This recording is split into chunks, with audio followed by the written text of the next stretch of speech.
तो दोस्तों आइए कुछ बार बार प्रश्न जो आते हैं उसको हम लोग रिपीट करेंगे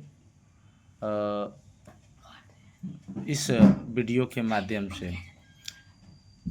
यह संस्कृत विषय पर आधारित वीडियो है और पाणिनि ऋषि का आप लोगों ने नाम सुना होगा। अष्टाध्यायी की रचना किए। तो क्वेश्चन बनता है कि अष्टाध्यायी की रचना किसने की? तो पाणिनि ने, महर्षि पाणिनि ने, और इन्होंने ही महेश्वर सूत्र दिया है। कहते हैं कि महेश्वर सूत्र जो है शिव जी के डमरू से निकला हुआ वर्ण है और इन्हें 14 रूप में बांटने का कार्य महर्षि पाणिनि ने किया। और ये आपके सामने स्क्रीन पे जो दिख रहा है इसको आप स्क्रीनशॉट करके रख सकते हैं और याद कर सकते हैं। इसमें पहला सूत्र है अ ई उ अड़ा, दूसरा है रि लृ त, तीसरा है ए और, चौथा है आय औस। तो इस तरह से जो है आप देख रहे हैं स्क्रीन पे, अभी हाल ही तुरंत मैंने इसे तैयार किया है आप ही लोगों के लिए कि मैं इसे अच्छे से बार बार कई क्वेश्चन बनते हैं इसको मैं आप लोगों के समक्ष रख सकूं।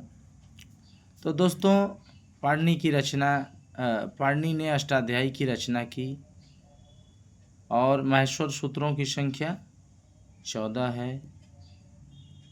14 जो सूत्र दिए हैं पाणिनि ने उन्हें महेश्वर सूत्र कहा जाता है। इस तरह से क्वेश्चन अक्सर एक मिल जाते हैं और ख़ास तौर से इसमें एक सूत्र जो है कभी कभी पूछ देता है।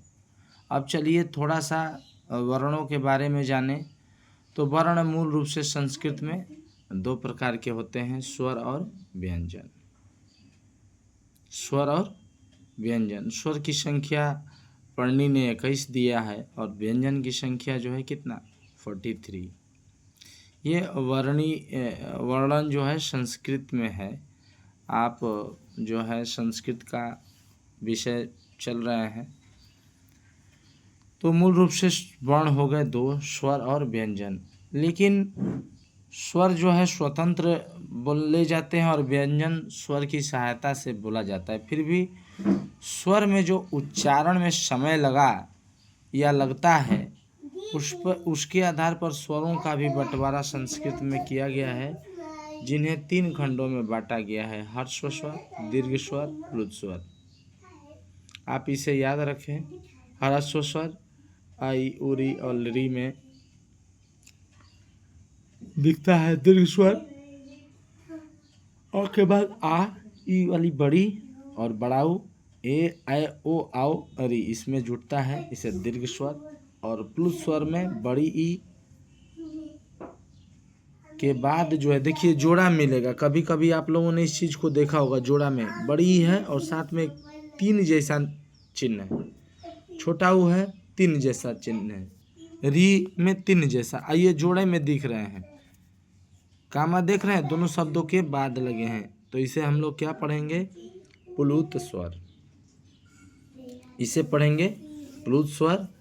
तो स्वर का विभाजन हमने किया संस्कृत वर्णमाला में, तो स्वर कितने प्रकार के निकल के आए, 3, ह्रस्व स्वर, दीर्घ स्वर और प्लुत स्वर।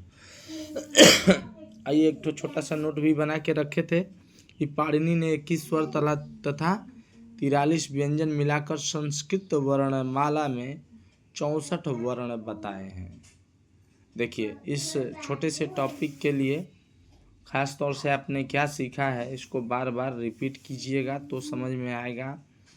और आप लोग वीडियो को देखते रहिए और सीखते रहिए, क्योंकि परीक्षाएं रोज़ एक एक दिन कम करती जा रही हैं। धन्यवाद।